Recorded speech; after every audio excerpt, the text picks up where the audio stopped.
吃一个，很好吃的。谢谢谢谢，行行好吧。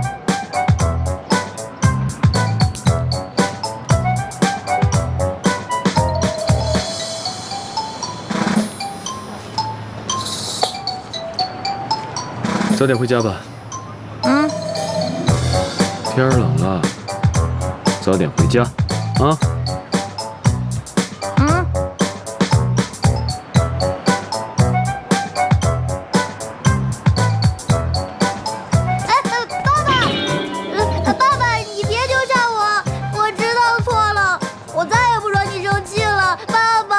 怎么回事啊？谁是你爸爸呀？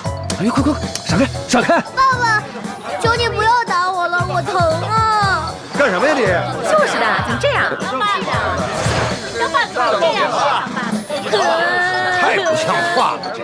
我跟这个孩子没有关系，没有任何关系。没有关系。爸爸，你看大家都在看呢。小朋友，你认错人了吧？还是拿我寻开心呢？你不给我钱，我就大哭不走。你看着办吧。爸爸，你不要丢下我，我真的错了。全都给你，都拿走。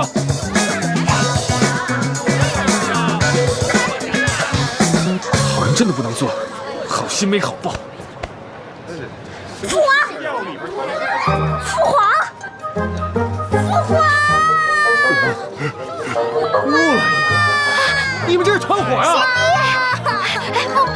皇上，呸！太上皇，太上皇！老大，世风日下，现在骗子都这么大的规模，诈骗集团呢！滚，给我滚！皇上，父皇，我的人生！太上皇，我是柳儿，柳儿！滚！全都给我滚！父皇，父皇，太上皇，不要！太上皇，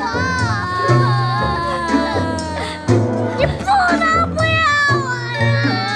连招数都太上皇，你不能不要皇上啊！老子没钱了！我不要钱，我要父皇！给我闪开！给我滚！皇上回来！皇太上皇，皇上你慢点！走走！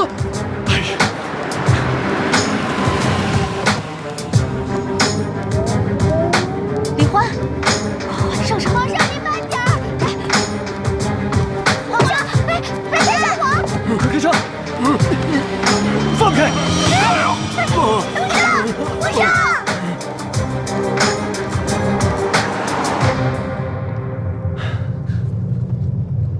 是你？谢谢你啊，救了我一命。别客气，我也是刚好路过，顺路拔刀相助而已。现在的骗子，骗术可真多。哎，你上次说的对啊，我们这么都能碰到，说明我们很有缘分。你这个朋友，我交定了。我呀，一直是你的朋友，只不过你现在不知道罢了。现在不知道，那就是说，我以前知道。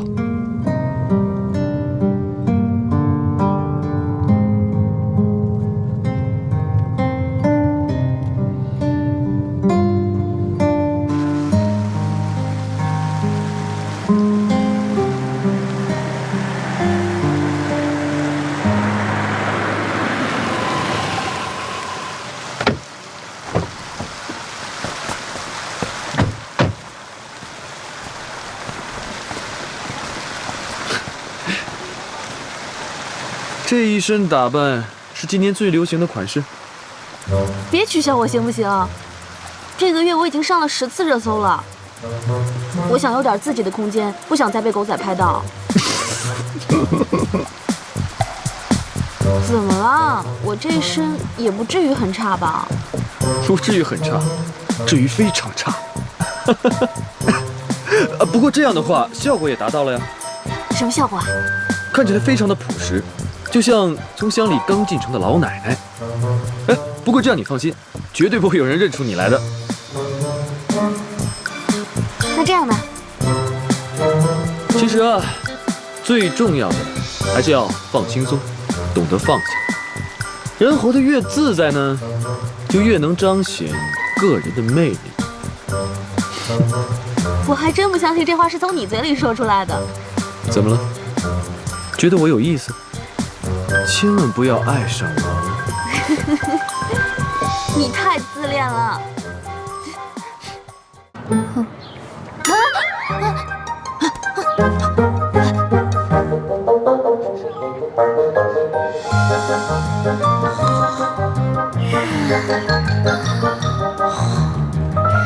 太后娘娘，柳儿真的是累了。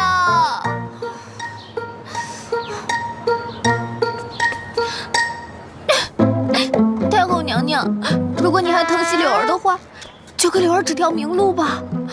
求你显灵，天灵灵，地灵灵。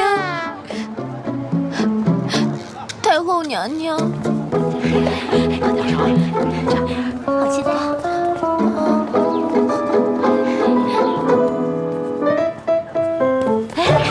温迪在哪里啊？温迪，这边。温迪在哪里啊？啊，在这里啊。哎，人呢？人呢？人怎么不见了？哎，啊，前面。哇！哎，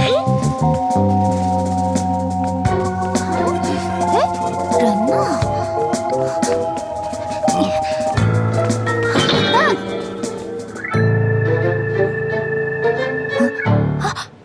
皇上呢？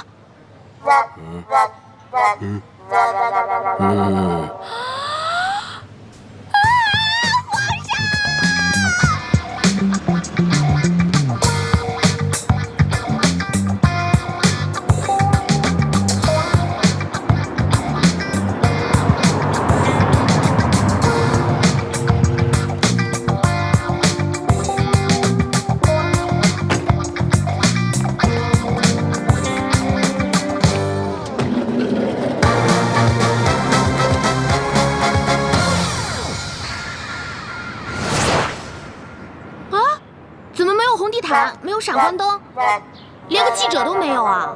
你是不是想多了？我们只不过给芬妮姐一个惊喜，啊！来，让一下啊，老大。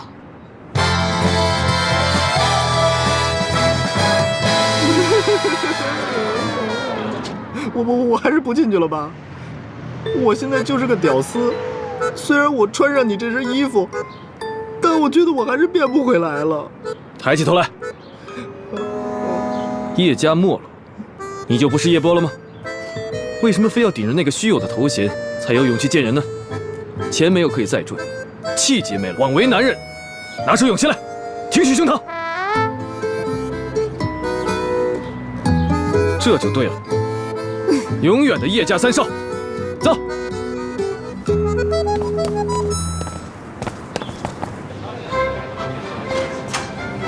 芬妮来了，你们先休息一下，我去补个妆哈。坐。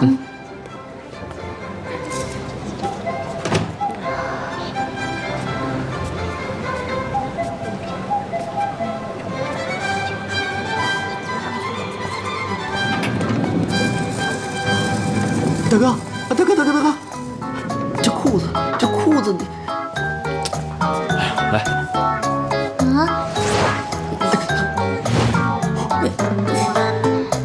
这个叶波，关键时刻掉链子。我还是去看我的芬妮姐吧。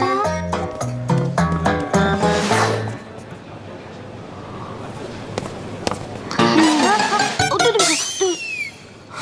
怎么是你呀？晦气！喂，你给我站住！什么意思啊你？有什么就说清楚，别成天阴阳怪气的。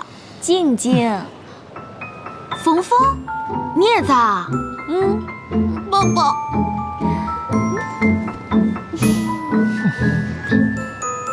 你没事吧？打你电话你也不接，上次的事情。哎呀，我知道的，不关你的事，那是你的工作嘛。还是你最善解人意，不像有些人，心眼小，思想还肮脏你。说谁呢？哎，你今天这个裙子好漂亮啊！后面有一副臭皮囊。你说谁呢？晦气！黄伟，你混蛋！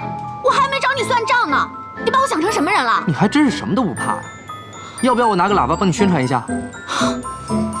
我真的是受够你了！那天跟我通电话的是我爸，你爸？你明明喊他土豆。我爸是卖土豆的，所以叫土豆。你也可以称他为马铃薯或者是洋芋。哎，什么跟什么呀？怎么一见面就吵起来呢？切！哎，不会是你爸又派人来绑你回家吧？你这东躲西藏的，还是被他发现了？不，老爸绑架女儿。静静他爸不想让他当医生，想让他回去继承家业，再给他找一个他爸心仪的女婿。他不同意，就离家出走了。又没人告诉我。再说了，谁跟自己爸爸那么说话？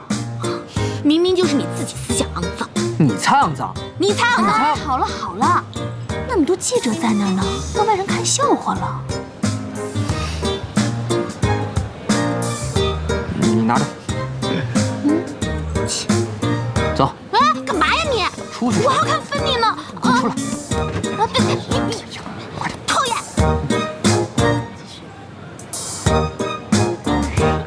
真是俩活宝。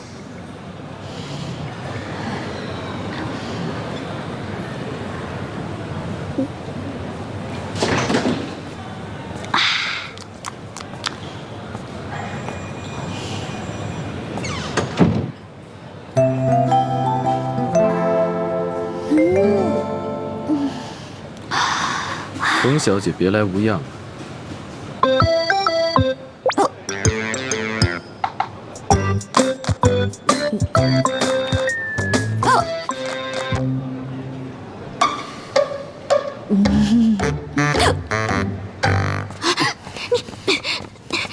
你放开我！放开我！别让我这种人脏了你的手！小气还记仇？我真的不知道你这个大脑到底是什么构造。其实我一点都不生你这个奇葩的气，我气的是你居然这样怀疑你的朋友。朋友？难道你没把我当成你朋友？我可没说啊。算，没什么好说的，再见。哎，对不起。你说什么？对不起。大点声。对不起。啊，能不能有点诚意啊？啊，行，任静，我。你们到底有完没完？真是快要被你们闷死了！买人！小鬼，你站住！撞人怎么不道歉呢？快，跟我道歉！大奶救命！快放开这！你是你们？让什么你？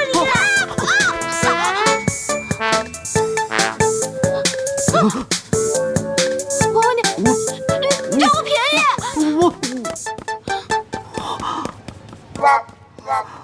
我冤枉啊！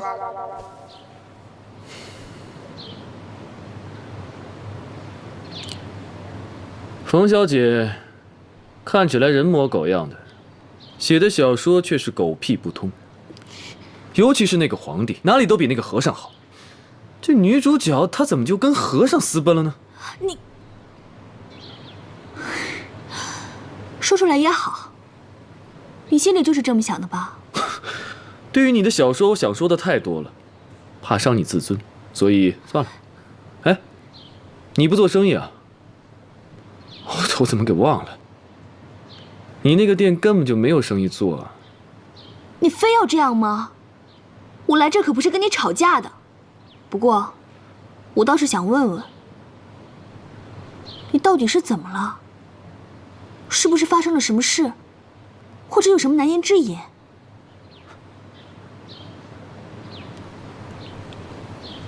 难言之隐，你们写小说的是不是都这么异想天开啊？嗯？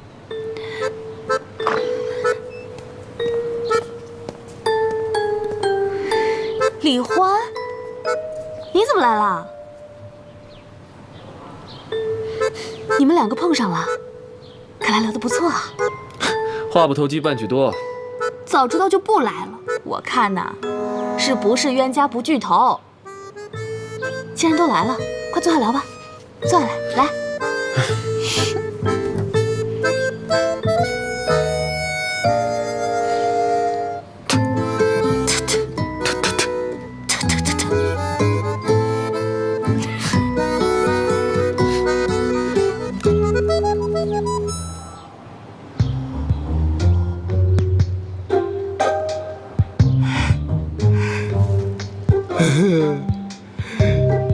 有大哥给我撑腰，还有冯峰在。芬妮，我来了。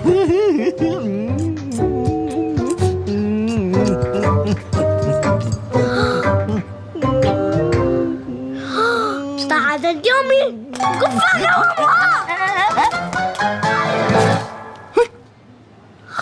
三黄树，我是元宵啊！三黄树，我的花儿，你能不能轻点踩我的花儿啊？轻点。是这样轻吗？你要是再敢踩我的花儿，我就让你的小屁屁开花儿。给我！不敢！认定你是皇叔，是为了尊敬你。你竟敢如此大不敬，大胆！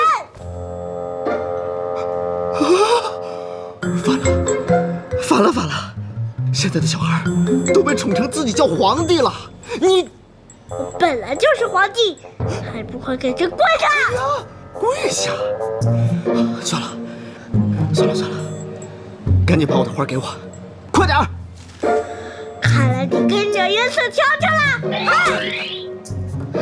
你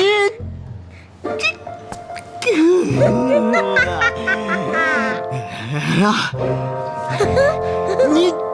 你皇上，就这，放开我！什么人呢？大胆货！三王爷，叶波，怎么了？帮忙啊，老鄂！浮生。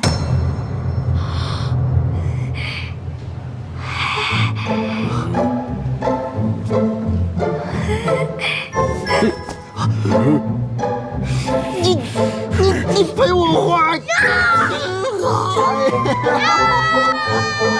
皇上，花！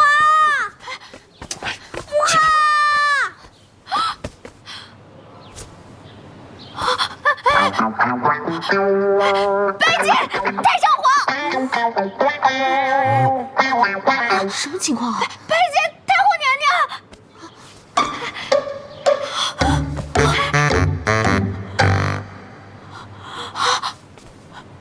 冯昭仪，柳儿，冯昭仪，哦天哪！我的妈呀！我这是在做梦吗？疼不疼啊？止疼！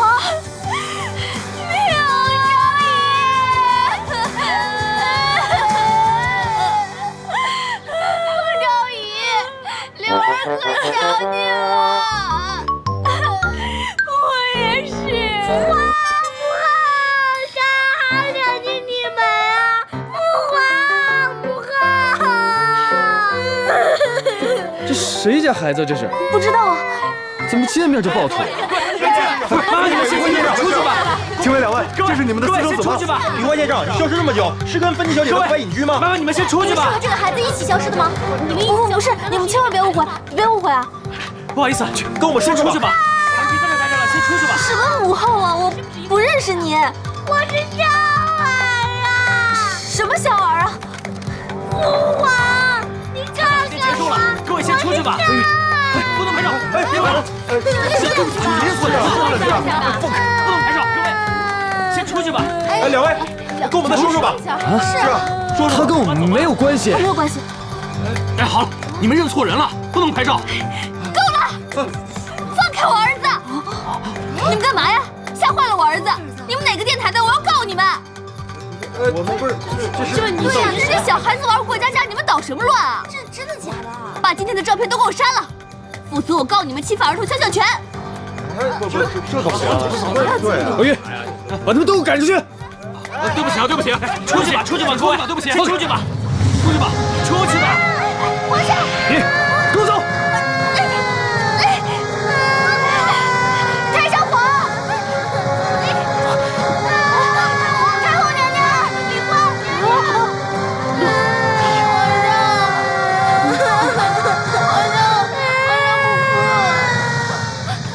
疼死我了！冯冯李欢，我彻底被你们弄糊涂了，这到底怎么回事啊？这还不清楚吗？就是这个居心叵测的女人，串通团伙，利用我们来打知名度。像你这种不入流的过气写手，你这么做，你是想提升知名度？你想博位？你想出名？你想疯了吧你？屡次三番挑战我的底线。哎，你好了好了，冯冯，芬妮，对不起啊，刚才那个小孩是我一个朋友的孩子，他跟亲戚来自乡下小地方的，不懂规矩，给你添麻烦了，抱歉啊。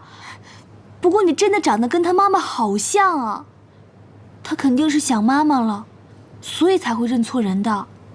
我代他向你道歉，对不起。我倒没什么，我反倒感谢你帮我解围了呢。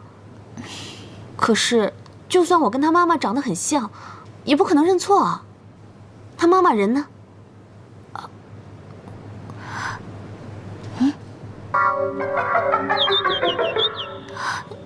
他妈妈肯定是遇到了特别的难处，才会把他托付给亲戚的。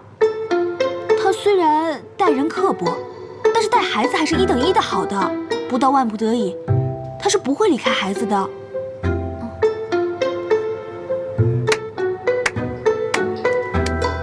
果然是写小说的，编起故事来都不用打草稿，还这么的理直气壮。闭嘴吧你！随便你怎么想，被害妄想症。不过有个事儿你可是赖不掉的，就刚才那小孩，千真万确就是你的种，你不能不认。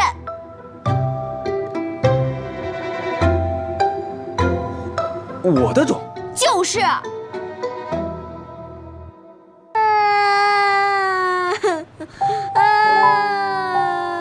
父皇不要这了，母后也不要这了，这城枯萎了，朕没人要了，朕不要江山，朕只要他们爱我。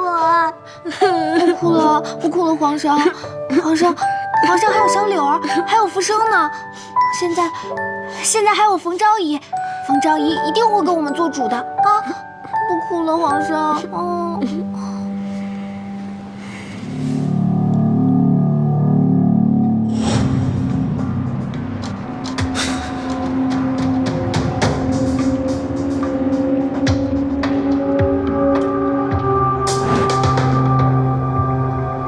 明明和老大一起确认了福生被虐死的照片啊，还一起讨论了尸检报告，他怎么就突然间复活了呢？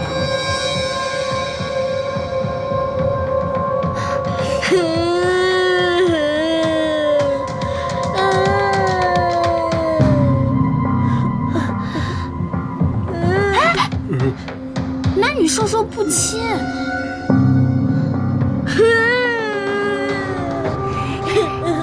不哭了，皇上。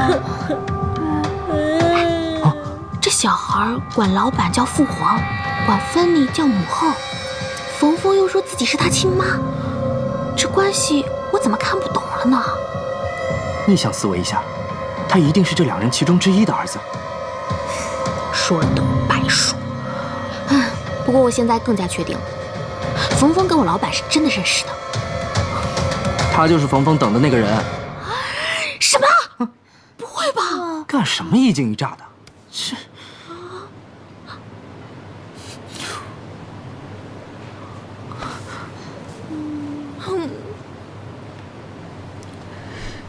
听到什么没有？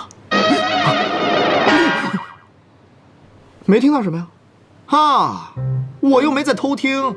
你们啊，真是看热闹不嫌事儿大。这不是很简单一个道理吗？小骗子、女骗子，啊，那就是来讹诈我的芬妮，还有大哥那冯冯，那只不过顶个包而已。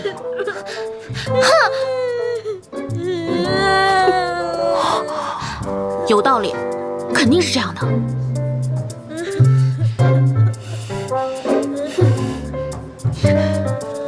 哎，小朋友，告诉哥哥，你是谁？你赶紧住嘴！这心情不好，你最好赶紧住嘴！哎，小鬼，谁惯着你天天震啊震的？真的是。赶紧住嘴！你，不是。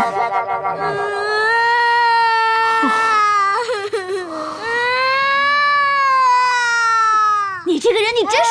等会儿，你说他和你朋友？不会吧？哼，他处处留情，谁知道外面有多少风流债啊？我警告你啊，我们是私人恩怨，你要报仇冲我来，但是不能对我有任何的人身攻击。哎，这话应该我对你说吧？停！这样不好，这样不好，这样不好！走开！他是你儿子。去！阿晨知道你生气了，你气我没带着你一起逃出来。元宵知道错了，再也不离开你了。富华，你快帮我劝劝母后啊！哎，去！哎，人家都说了不是你母后了，你就别缠着人家了嘛。你放开我！这一切都是你捣的鬼！好了，别跑。我倒要看看，你们这是演的哪一出啊？孩子小，小妈妈没有错，你慢慢跟他解释就好了。来，阿姨抱抱。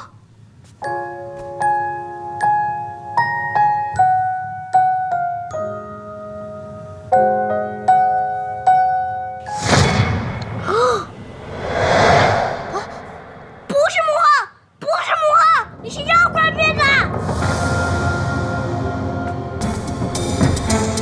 你干嘛？把你衣服给你脱了，让看看你是不是妖怪！你干嘛脱我衣服？喂，你干嘛？啊，幸好芬妮不是他妈。喂，你干嘛？喂，你干嘛脱我衣服？把你小演员给我带走！看看你们这场戏到底怎么收场。芬妮，我们走。哎，老大，外面有很多记者呀，杀出去！好，走。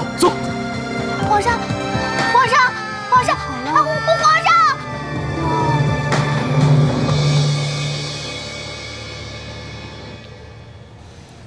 吃点吧。哼，哎，你干嘛耍我呢？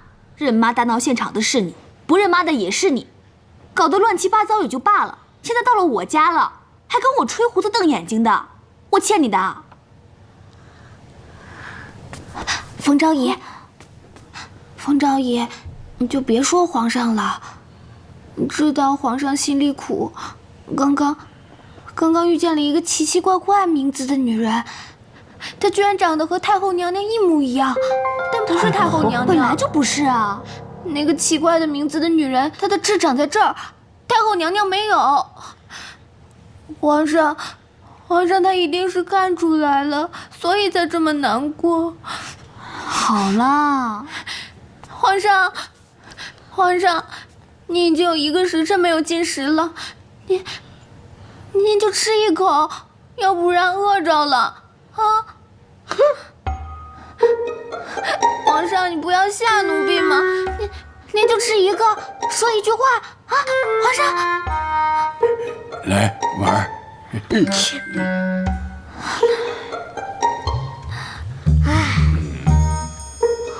怪不得皇上，小孩遭到严重的打击之后，心理的创伤如果得不到修复，就会造成更严重的心理创伤，又称创伤压力症候群，简称 PTSD。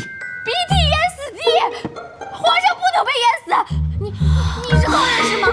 求求你了，求求你救救皇上吧！救救皇上吧！求求你了，救救皇上吧！求求你了，皇上不能有事啊！求求你了！小朋友，都是大人的事情，跟你没有关系，你不要自责。记住，你是最好的。来，跟我一起张嘴，笑。皇上，微笑。微笑。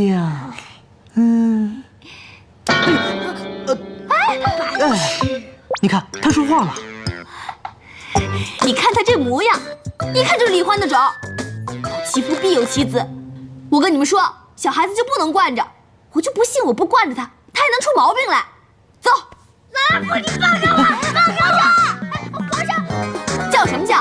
今天把你关个半天，好好反省反省，叫你乱说。这自己会走，吃个啥不可辱！皇上，你人小脾气倒不小啊！你至少拿根肠。哎呀，柳啊，没事的，房间里没有危险品，你就别担心了啊。谢昭仪娘娘。皇上，你吃根肠吧。灰灰，要不你先回去吧。他们就是我乡下的亲戚，他们非常传统，有一些奇怪的习俗。总之，今天的事情非常复杂，我很难跟你解释清楚的，又不方便说。以后有机会，我再慢慢跟你解释。希望你能明白。没事，我明白。你今天也很累了，早点休息啊。你才要好好休息的。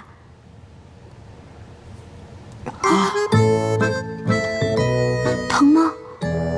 没事儿，跟你在一起只有开心，没有别的。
老大，大哥，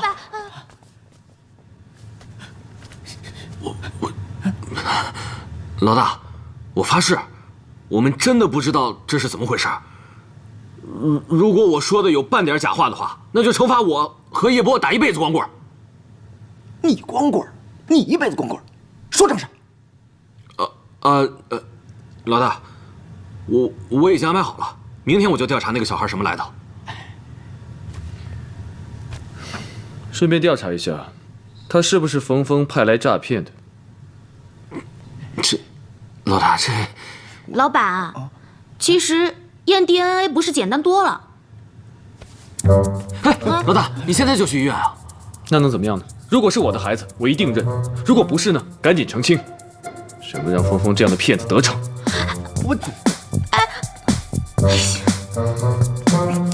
哎呀，你别去，我去。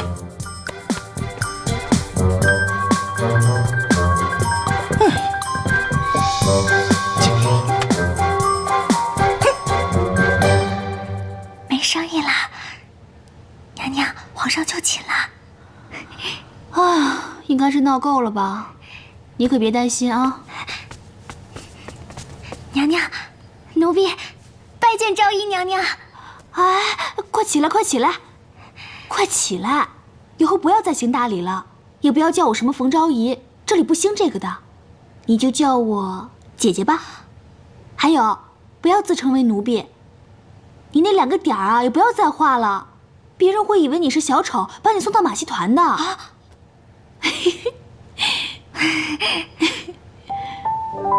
柳儿好像在做梦，我以为再也见不到你了。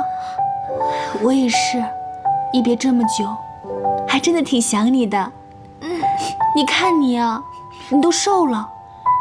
我们走了以后，到底发生了什么事啊？你们是怎么来到这里的？快跟我说一说。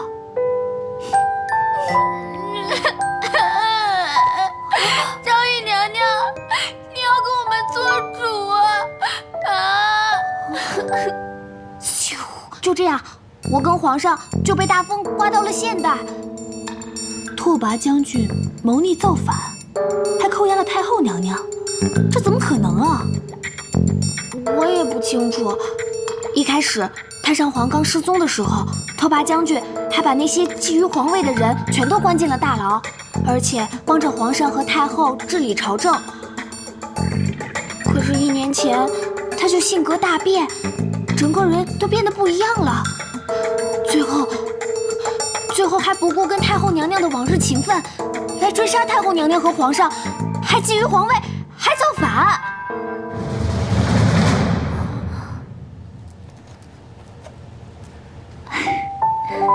还是跟以前一样，喜欢待在厨房。哎，你们跟福生怎么会在一起啊？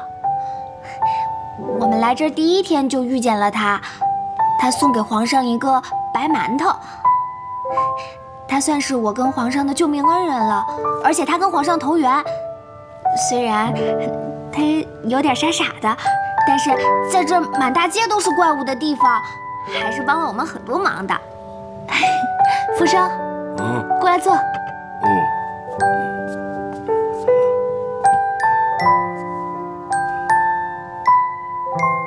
姐姐，你到底受没受苦啊？怎么还是这么胖？老大，你还记得老大？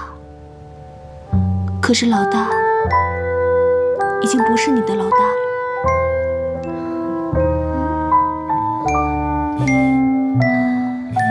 老夫，开门，这儿入座。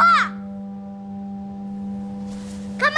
哎，皇上，让开！哎，柳儿，皇上，你没事吧？我去追他，我就不信我治不了这个熊孩子。哎，姐姐，福生，追皇上啊！皇上！皇上！谁去扯头发？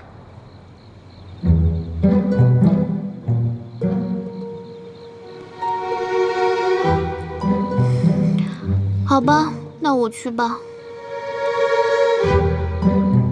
其实我也挺喜欢小朋友的，不会介意的。哎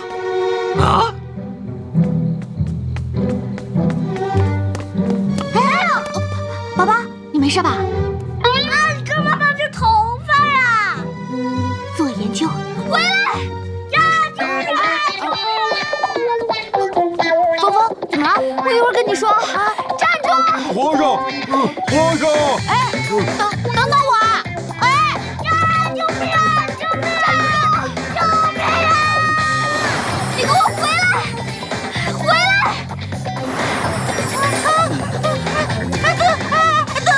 等等我！看来小演员失控了。老大，看看去。走啊，走。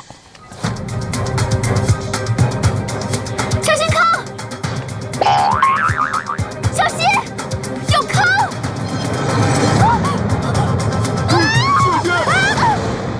救命！救命！皇上，福生，快来帮忙啊！没事吧？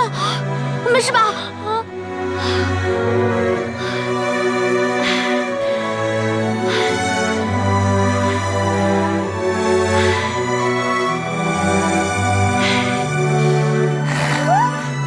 这小子还挺善良的嘛。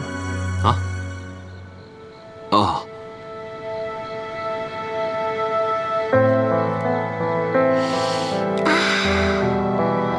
真的不吃吗？不吃。别装了，这里没别人，就我们2个。哎，你叫什么名字啊？元宵。元宵？大胆，竟敢直呼朕的名讳！少跟我来这套，这里是现代，我天天叫你皇上皇上的，别人还以为我有病呢。以后就叫你元宵了。哼。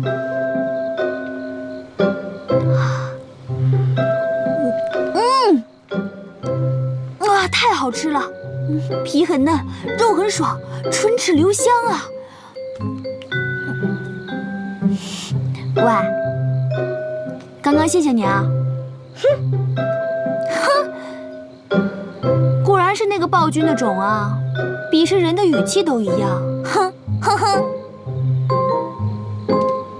其实呢，我很理解你的感受的。你觉得父母都抛弃了你，就好像全世界都抛弃了你一样。哼，你这老妖妇怎么会懂？我当然懂了，因为我是孤儿嘛。哦，怪不得你没人管教呢。再说不给你吃了。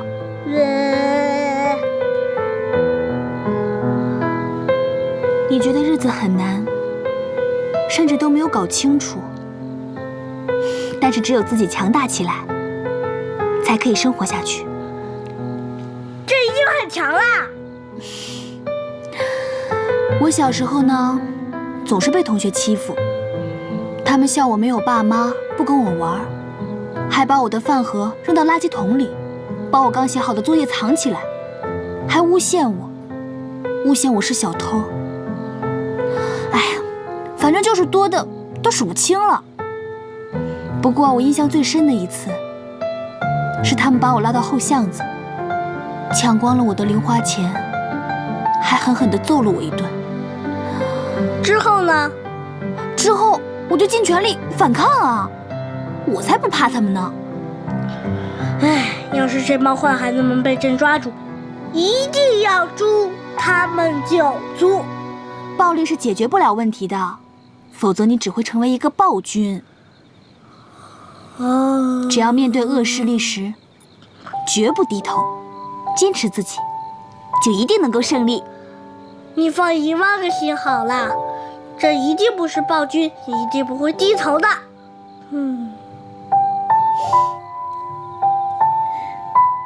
喂，朕的头不许人乱摸。我才不稀罕呢。其实，你已经比我好太多了，有那么多人都很爱你的，像柳儿啊、浮生啊。不过你要多拍拍我的马屁，我可以考虑多爱你一点哦。虽然我跟你妈妈有点不愉快，可你老爸又……哎，我分得很清楚的，不会把那些烂账算在你头上的。哼。哎，你真的睡着了？要睡回家睡嘛。母后，小儿要回宫。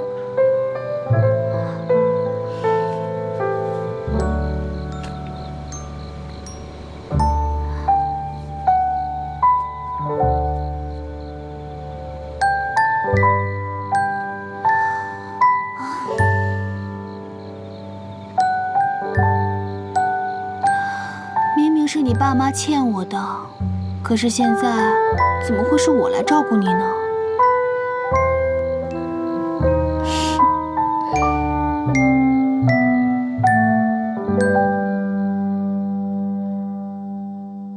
放心吧，浮生我让他睡在餐馆了，柳儿和小皇帝现在也睡得挺香的。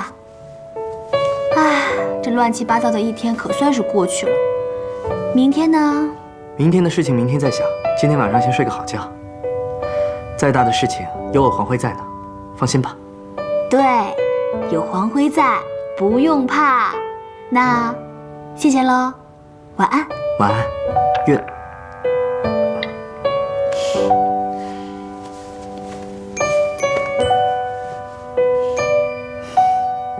愿你有个好梦，我的小公主。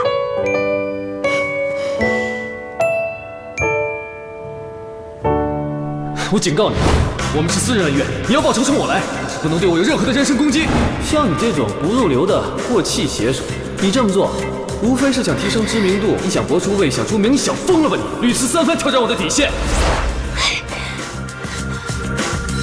到底是谁对谁做人身攻击呀？敢做还不敢让人说啊？嘿，我偏说，我就是要说。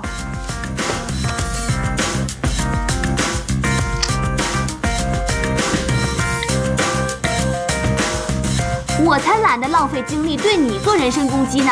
我冯峰敢用我这绝顶聪明的脑袋对天发誓，千真万确，如假包换，100%，他就是你的亲生儿子。你爱信不信，不信拉倒。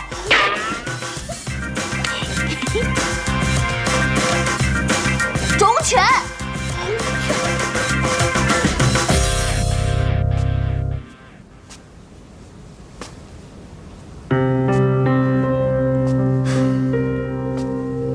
那个孩子怎么可能是我的儿子？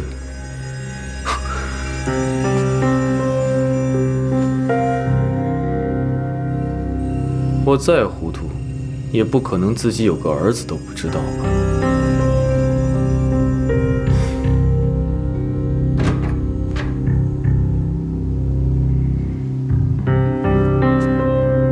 老大，来，喝水。姐姐那边已经找好关系去化验了，你就不要担心了。还有，那家店的投资商已经准备好了，需要等一个人尽快腾空。我该怎么回复啊？你告诉他，跟王老板说，再给我们几天时间，我们尽快回复他。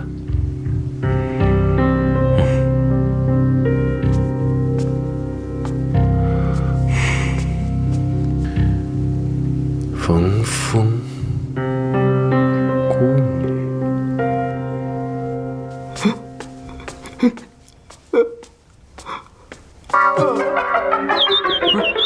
女，你这干嘛呢？大半夜怪吓人的。这个点你不是应该在补你的美容觉吗？啊？当一个人止不住想哭的时候，把人倒过来，眼泪就不会流下来。什么和什么呀？今天你从会场回来的时候，我就觉得你很奇怪。你不是和芬妮见过面了吗？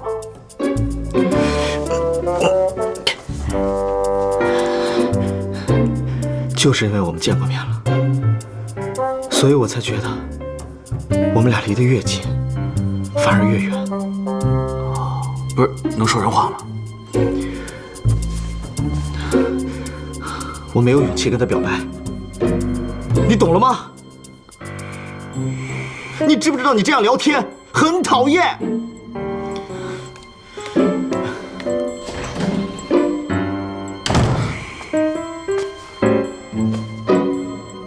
爱情到底是什么东西啊？把好端端的一个白痴给逼疯了。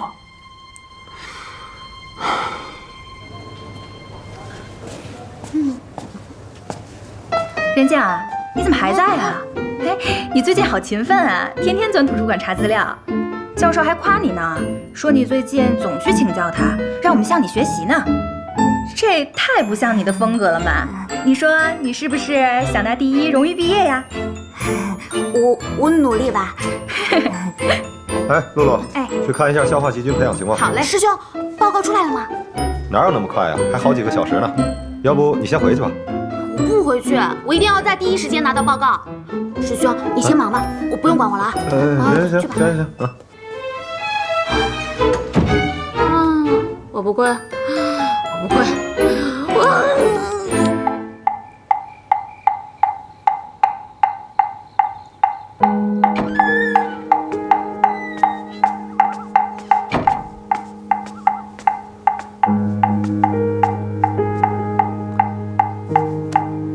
冉冉敢拜见太后娘娘。我的皇儿还没有消息吗？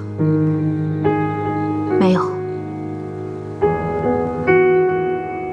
没有消息，也便是好消息。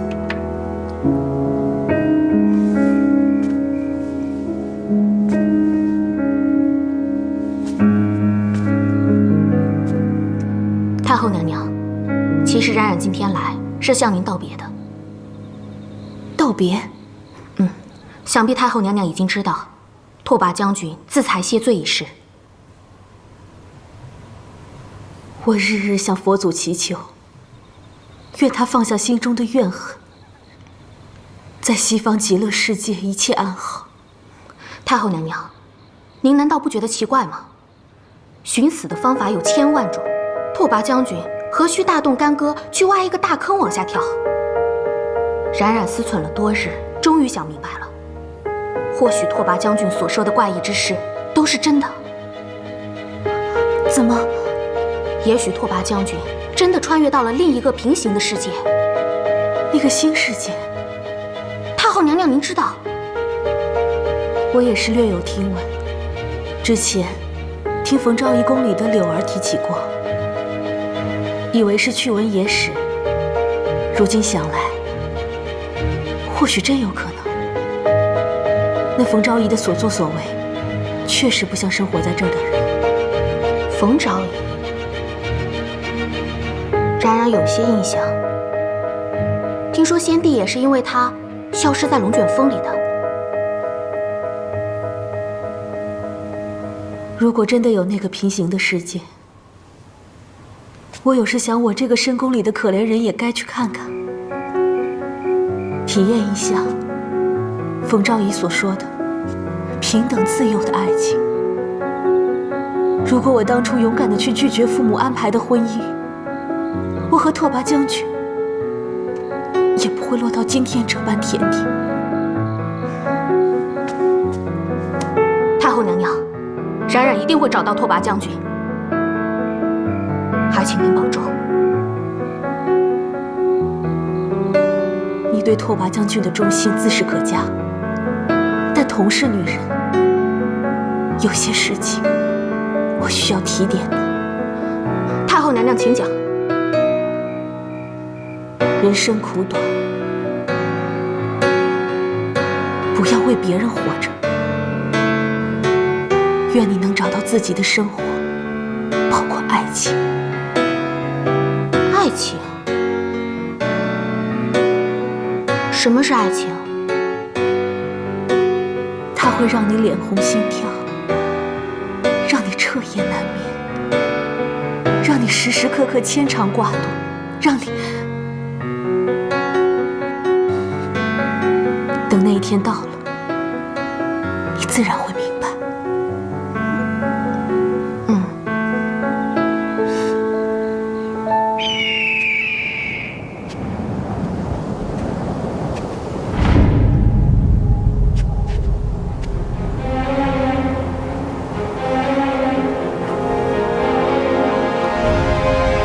拓跋将军，冉冉来迟了。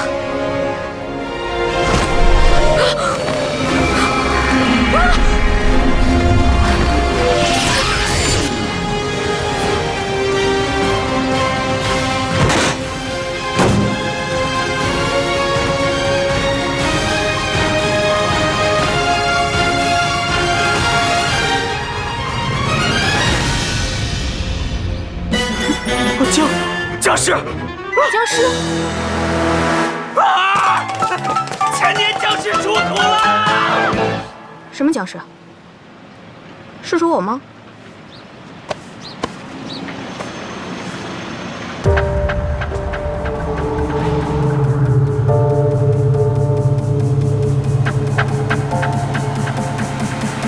这里是新世界。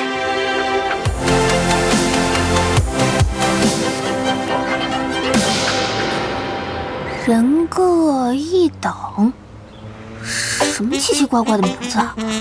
哎，皇上，带我小柳儿出马，回头给昭仪娘娘重新想一个。谢皇上。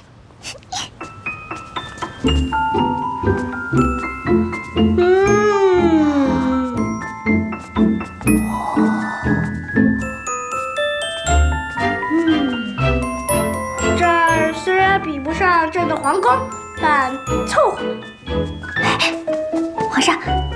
皇上早。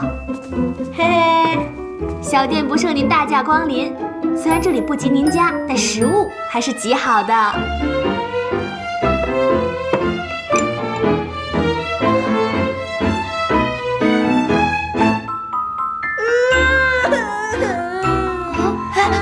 皇上，你怎么了？你不要笑奴婢啊！太好吃了！不，我买了好多早餐。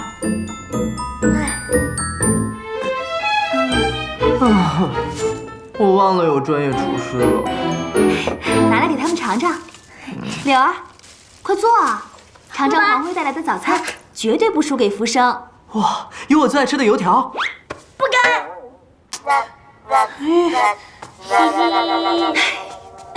哎，一个人吃得了那么多吗？好孩子是不吃独食的。哎，你要是都吃完了，你哪有胃吃别的呀？福生还给你做了鱼丸呢。鱼丸，我爱吃。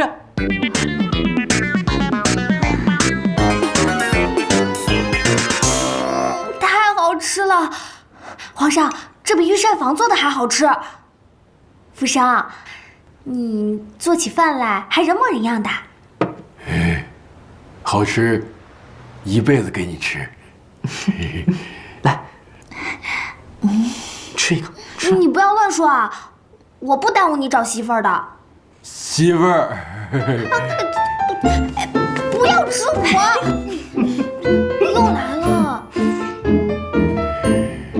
哎，人家好歹也是个皇上，看上你啊，你已经翻身把歌唱了。要我说，你就从了吧，别等到穿越回去你再后悔。爱妃。不要！我要自立。我要是真的嫁给一个皇帝，那每天在皇宫里面斗来斗去的，我才不要依附男人呢。我要学冯昭仪，啊不，学姐姐。学姐姐你，自力更生，有自己的事业，做新社会的女强人。皇上有志气，朕挺你。谢皇上。那姐姐，请收我一半。哎，你就收我为徒吧。我想以这个店做我事业的新起点。柳儿，真对不起，我恐怕守不住这个店了。我也不是什么女强人，我就是个三无的女人，没钱，没事业，没感情。但相比之下，我更担心的是你们今后的生活。姐姐，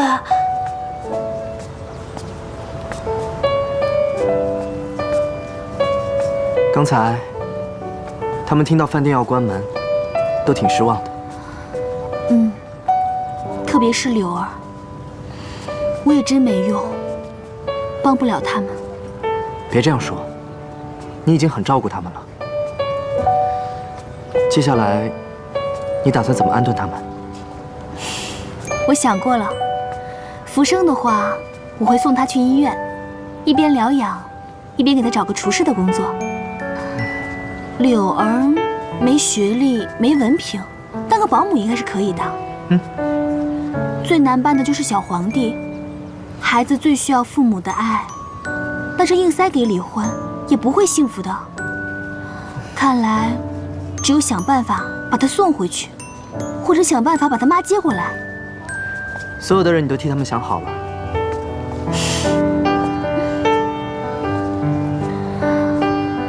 那你呢？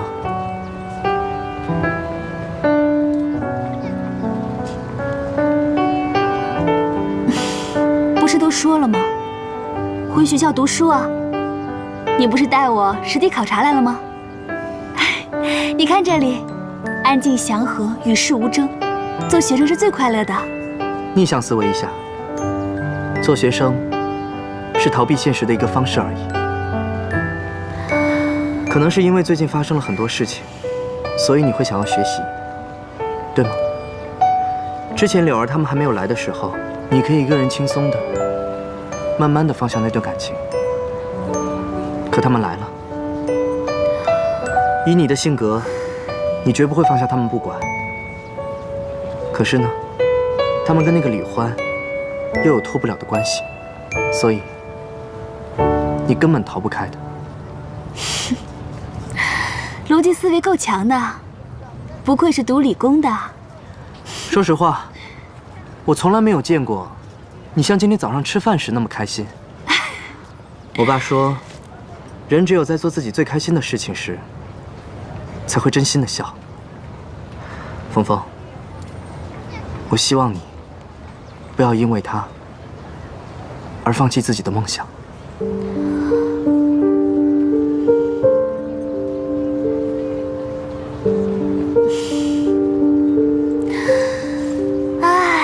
你又懂了。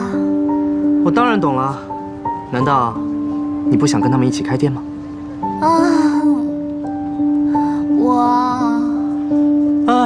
失败。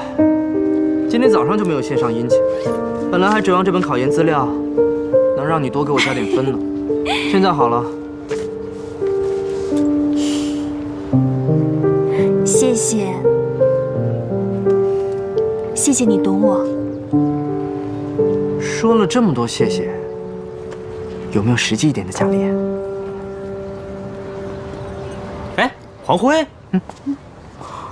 哦，可以呀，你小子终于有女朋友了。你想多了，他不是，他是，我是他终于有的女朋友。哦，你好，你好，你好，你小子可以呀。好，不跟你说了，我上课去了啊，先走了，拜拜，拜拜。终于有的女朋友。哎，别给我希望啊！开个玩笑好吗？别那么认真啊！那就开个玩笑，牵个手呗。你想太多了吧？哎，等等我。